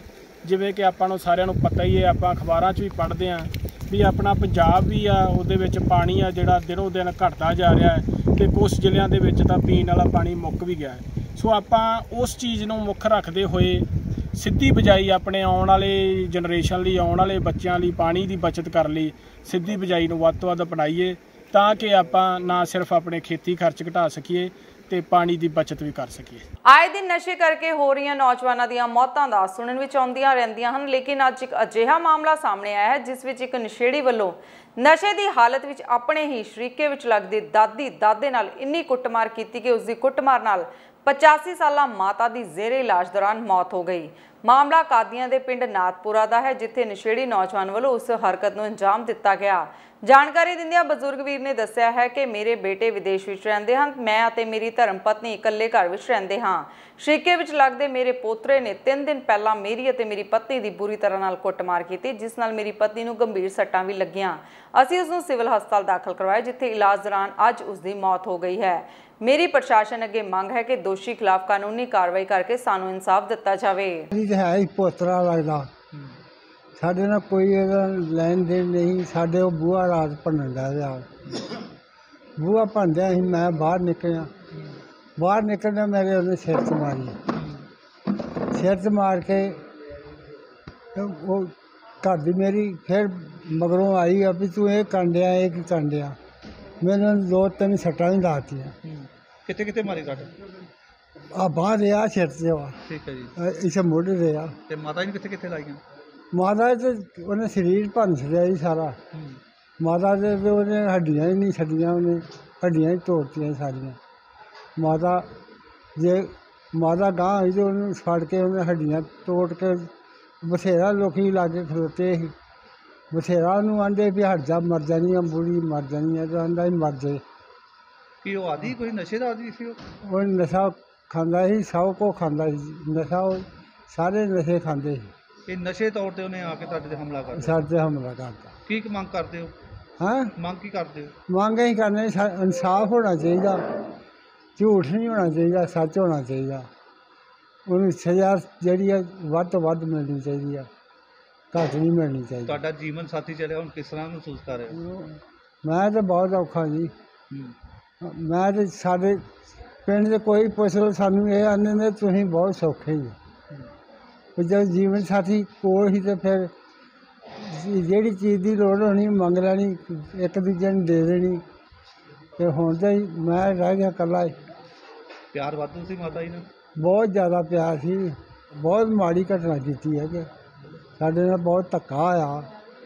ਇੱਦਾਂ ਕਿ ਉਹ ਨਸ਼ੇ ਦਾ ਆਦੀ ਅਤੇ ਕੋਈ ਵੀ ਚੀਜ਼ ਉਹਨੂੰ ਮਿਲ ਜੇ ਸਭ ਕੁਝ ਸਕੀ ਜਾਂਦਾ। ਮਤਲਬ ਅੰਨ੍ਹੇਵਾਹ, ਮਤਲਬ ਉਹਨੇ ਵੇਖਿਆ ਨਹੀਂ, ਸਰੀਆ ਦੇ ਕੋਲ ਹੀ, ਅਤੇ ਉਹਨੇ ਸਰੀਆ ਵੀ ਮਾਰਿਆ ਬਹੁਤ ਜ਼ਿਆਦਾ। ਦੋ ਖੁੰਡੀਆਂ ਦੋਵਾਂ ਬਜ਼ੁਰਗਾਂ ਦੀਆਂ, ਦੋਵੇਂ ਤੋੜਤੀਆਂ ਉੱਤੇ। ਤੇ ਕਿੰਨੀ ਕੁ ਸੱਟ ਲੱਗ ਗਈ ਮਾਤਾ ਜੀ? ਕੋਈ ਵੇਖਣ ਵਾਲੇ ਚੂੜਾ ਟੁੱਟ ਗਿਆ ਇੱਕ, ਉੱਥੇ ਖੂਨ ਬਹੁਤ ਜ਼ਿਆਦਾ ਵਗਿਆ। ਬਾਕੀ ਉਹਨੇ ਮਤਲਬ ਵੇਖਿਆ ਨਹੀਂ ਉਹ ਕਿੱਥੇ ਕਿੱਥੇ ਵੱਜੀ ਹੈ, ਸਿਰ 'ਚ ਵੀ, ਚਬਾੜਾ ਵੀ ਤੋੜ ਛੱਡਿਆ, ਇੱਥੋਂ ਚੂੜਾ ਵੀ ਆ ਤੋੜਤਾ। ਕੋਈ ਰੰਜਿਸ਼? ਨਾ ਕੋਈ ਰੰਜਿਸ਼। ਬਸ ਨਸ਼ੇ ਕਰਕੇ? ਨਸ਼ੇ ਇਹੋ ਜਿਹੇ ਬੰਦੇ ਦੀ ਕੀ ਕਾਰਵਾਈ ਹੋਣੀ ਚਾਹੀਦੀ? ਇਹ ਜੀ ਇਹਨੂੰ ਤਾਂ ਸਿੱਧਾ ਫਾਇਲ ਲਾਉਣਾ ਚਾਹੀਦਾ ਜੀ। ਤੁਹਾਡੇ ਉਹਦੇ ਨਾਲ ਕਿੰਨਾ ਦੇ ਰਿਲੇਸ਼ਨ ਹੈ? ਇਹ ਅਸੀਂ ਨਾ ਖਵਾਉਂਦੇ ਸੀ ਨਾ ਬੁਲਾਉਂਦੇ, ਬਿਲਕੁਲ ਹੀ ਨਹੀਂ। ਹਾਂਜੀ, ਆਪਣੇ ਤਾਏ ਦਾ ਪੋਤਾ ਹੈ। ਹੋਰ ਬਜ਼ੁਰਗਾਂ ਨੂੰ ਲੱਗੀ? ਬਜ਼ੁਰਗਾਂ ਦੇ ਵੀ ਸਿਰ ਪਾੜ, 2 ਹੀ ਪਾੜਿਆ, ਬਾਂਹ ਵੀ ਇੱਥੋਂ ਭੰਨੀ ਆ, ਤੇ ਸਾਰੇ ਛਿੱਲੇ ਛਾਲੇ। ਮੁਜਰਮ ਨੂੰ ਇਹਨਾਂ 6 ਤਰੀਕ ਦੀ ਰਾਤ ਨੂੰ ਨਾਥਪੁਰ ਪਿੰਡ ਦੇ ਵਿੱਚ ਇੱਕ ਝਗੜਾ ਹੋਇਆ, ਜਿਹਦੇ ਵਿੱਚ ਇੱਕ ਬਜ਼ੁਰਗ ਜੋੜਾ ਸੀ, ਮਹਿੰਦਰ ਕੌਰ ਸੀ ਤੇ ਉਹਦੇ ਹਸਬੈਂਡ ਵੀਰ ਸਿੰਘ ਸੀ, ਜਿਹੜੇ ਉਹ ਆਪਣੇ ਘਰ ਸੀ, ਤੇ ਜਿਨ੍ਹਾਂ ਨੂੰ ਸੱਟਾਂ ਲਾਈਆਂ ਮੁੰਡਾ ਹੈਗਾ ਸੀ ਕੇਦੀਪ ਵੀ ਉਸੇ ਪਿੰਡ ਦਾ ਹੀ ਆ, ਸਨ ਆਫ ਸਰਵਨ ਸਿੰਘ ਆ। ਇਹਨੇ ਸੱਟਾਂ ਲਾਈਆਂ, ਜਿਹਦੇ ਕਰਕੇ ਬਜ਼ੁਰਗ ਜੋੜਾ ਦੋਵੇਂ ਜੇਰੇ ਇਲਾਜ ਸੀਗੇ। ਅਸੀਂ ਉਹਦੇ ਸੰਬੰਧੀ ਜਿਹੜਾ 7 ਤਰੀਕ ਨੂੰ ਇੱਕ FIR ਜਿਹੜੀ ਅਸੀਂ ਲਾਂਚ ਕਰ ਦਿੱਤੀ ਹੈ, ਤੇ FIR ਅਸੀਂ ਇਨੀਸ਼ੀਅਲੀ 308 452 ਤੇ ਜੋ ਵੀ 323 ਦੀਆਂ ਓਰੀਜਨਲੀ ਸੱਟਾਂ ਸੀਗੀਆਂ, ਤੇ ਉਹਦੇ ਬੇਸ 'ਤੇ ਅਸੀਂ FIR ਲਾਂਚ ਕਰ ਦਿੱਤੀ ਸੀ। ਲੇਟਰ ਔਨ ਅੱਜ ਸਾਨੂੰ ਇੰਟੀਮੇਸ਼ਨ ਆਈ ਹਸਪੀਟਲ ਤੋਂ ਵੀ, ਜਿਹਦੇ ਤੋਂ ਸਾਨੂੰ ਇਹ ਪਤਾ ਲੱਗਾ ਵੀ ਮਾਤਾ ਮਹਿੰਦਰ ਕੌਰ ਜੀ ਦੀ ਡੈਥ ਹੋ ਗਈ ਹੈ, ਜਿਨ੍ਹਾਂ ਦੀ ਏਜ ਲਗਭਗ 85 ਈਅਰਸ ਹੈਗੀ ਹੈ। ਤੇ ਉਹ ਡੈਥ ਹੋਣ 'ਤੇ ਅਸੀਂ ਵਾਧਾ ਜੁਰਮ 302 ਦਾ ਕਰ ਦਿੱਤਾ, ਤੇ ਇੱਕ ਜਿਹੜਾ ਇਹਦੇ ਵਿੱਚ ਜਿਹੜਾ ਦੋਸ਼ੀ ਹੈਗਾ, ਇੱਕੋ ਹੀ ਦੋਸ਼ੀ ਹੈ ਕੇਦੀਪ ਸਿੰਘ, ਜਿਹੜਾ ਫਿਲਹਾਲ ਇੱਕ ਦੋਸ਼ੀ ਹੈ, ਉਹਨੂੰ ਅਸੀਂ ਅਰੈਸਟ ਕਰ ਲਿਆ। ਅੱਜ ਖੰਨਾ ਅਤੇ ਇਸ ਦੇ ਨਾਲ ਲੱਗਦੇ ਖੇਤਰਾਂ ਵਿੱਚ ਮਦੀਨਾ ਮਸਜਿਦ ਲਿਬੜਾ, ਮਦੀਨਾ ਮਸਜਿਦ ਆਜ਼ਾਦ ਨਗਰ ਖੰਨਾ ਅਤੇ ਰਹਿਮਾਨੀ ਮਸਜਿਦ ਮਾਡਲ ਟਾਊਨ ਚੂਨਾ ਭੱਠੀ ਵਿਖੇ ਮੁਸਲਿਮ ਭਾਈਚਾਰੇ ਵੱਲੋਂ ਵੱਡੀ ਗਿਣਤੀ ਵਿੱਚ ਰੋਸ ਮੁਜ਼ਾਹਰਾ ਕੀਤਾ ਗਿਆ, ਜਿਸ ਵਿੱਚ BJP ਪਾਰਟੀ ਦੀ ਮੀਡੀਆ ਸੈੱਲ ਦੀ ਅਹੁਦੇਦਾਰ ਨੂਪੁਰ ਸ਼ਰਮਾ ਅਤੇ ਨਵੀਨ ਜਿੰਦਲ ਜੋ ਕਿ ਇੰਟਰਨੈਸ਼ਨਲ ਚੈਨਲ ਤੇ ਇੱਕ ਡਿਬੇਟ ਦੌਰਾਨ ਮੁਸਲਮਾਨ ਭਾਈਚਾਰੇ ਨੂੰ ਬਦਨਾਮ ਕੀਤਾ ਤੇ ਮਾੜੀ ਸ਼ਬਦਾਵਲੀ ਵੀ ਬੋਲੀ ਜਿਹੜੀ ਕਿ ਬਰਦਾਸ਼ਤ ਨਹੀਂ ਕੀਤੀ ਜਾ ਸਕਦੀ। ਲਿਬੜਾ ਨੇ ਕਿਹਾ ਹੈ ਕਿ ਕੁਝ ਸਾਲਾਂ ਤੋਂ ਮੁਸਲਮਾਨਾਂ ਦੀ ਛਵੀ ਨੂੰ ਵਿਗਾੜਨ ਦੀ ਕੋਸ਼ਿਸ਼ ਕੀਤੀ ਜਾ ਰਹੀ ਹੈ। ਹਾਲਾਂਕਿ ਇਸ ਬਿਆਨ ਤੋਂ ਬਾਅਦ ਬੀਜੇਪੀ ਨੇ ਇਹਨਾਂ ਦੋਹਾਂ ਨੂੰ ਪਾਰਟੀ ਤੋਂ ਬਰਖਾਸਤ ਵੀ ਕਰ ਦਿੱਤਾ ਹੈ, ਪਰ ਇਹਨਾਂ ਨੇ ਬਣਦੀ ਕਾਨੂੰਨੀ ਕਾਰਵਾਈ नहीं की गई। सितार मोहम्मद लिबड़ा ने कहा है कि धर्म के खिलाफ इहो जी हरकत भाईचारक सांझ नूं सट मारती है। जो प्रोटेस्ट है, आप प्रोटेस्ट क्यों कर रहे हैं? आज का प्रोटेस्ट है जो बीजेपी के अहदेदार हैं, जो नुपुर शर्मा जो मीडिया की वहाँ की उनकी अहदेदार है बीजेपी की, और उसके साथ में एक जिंदल साहब हैं। किसी अपने की कहते एक नेशनल चैनल जो गोदी मीडिया का चैनल है, उस पे हमारे प्यारे नबी हजरत मोहम्मद मुस्तफा सल्लल्लाहु अलैहि वसल्लम की शान के खिलाफ बोल के गुस्ताखी की गई है, जिसे कोई भी मुसलमान बर्दाश्त नहीं कर सकता, क्योंकि हमारे नबी का रुतबा अल्लाह ताला ने कुरान पाक में बयान किया है, और पूरी दुनिया में हर मुसलमान जानता है कि हमारे नबी की शान कैसी है, कितनी बड़ी है, और उस पर कोई भी जरा सी भी कोई उंगल उठाएगा ये कभी बर्दाश्त नहीं किया जाएगा। और दूसरी बात ये कहने चाहते हैं कि ये जो मुल्क है हमारा, इसमें रहने वाले सभी धर्मों के लोग हैं, और इसे आज़ाद करवाने के लिए भी सभी धर्मों के लोगों ने योगदान दिया है, और आज़ाद होकर उसके बाद में संविधान बनाया गया है जो धर्मनिरपेक्ष संविधान है हमारा, और जिसके तहत राइट्स दिए गए हैं, और उन्हीं राइट्स को उनकी ये सरकार की जिम्मेदारी है उसकी राइट्स की उसकी रक्षा करनी। और अगर कोई लोग चाहे वो उसी सरकार के हों, अगर हमारे संविधान के खिलाफ यहाँ की जो मुल्क की परंपरा है, जहाँ का भाईचारा है, उसके खिलाफ कुछ करते हैं, तो उसका सरकार का और बीजेपी का फर्ज बनता था उनके खिलाफ में कोई कार्रवाई करनी। और उन्होंने अगर कार्रवाई नहीं की तो ये मसला इंटरनेशनल मसला बन गया, और जिससे हमारे मुल्क की शान खराब हो रही है पूरी दुनिया में, और इनको शर्म आनी चाहिए इसके बात के लिए। आप लोगों की अब क्या मांग है? लोगों की मांग है, पहले तो नलायकी उनकी ये है कि उन्होंने कोई FIR नहीं दर्ज की। दूसरी नलायकी उनकी ये है कि FIR तो प्रेशराइज होके FIR तो अब दर्ज कर लिया 38 लोगों के खिलाफ में, मगर उनकी गिरफ्तारी क्यों नहीं की? अगर कोई मुसलमान सोशल मीडिया पे कोई जरा सी भी बात कह दे तो ये कि तुरंत उसे उठा के अंदर कर दिया जाता है। तो क्या इनके लिए कोई अलग कानून है? क्या अलग कानून है?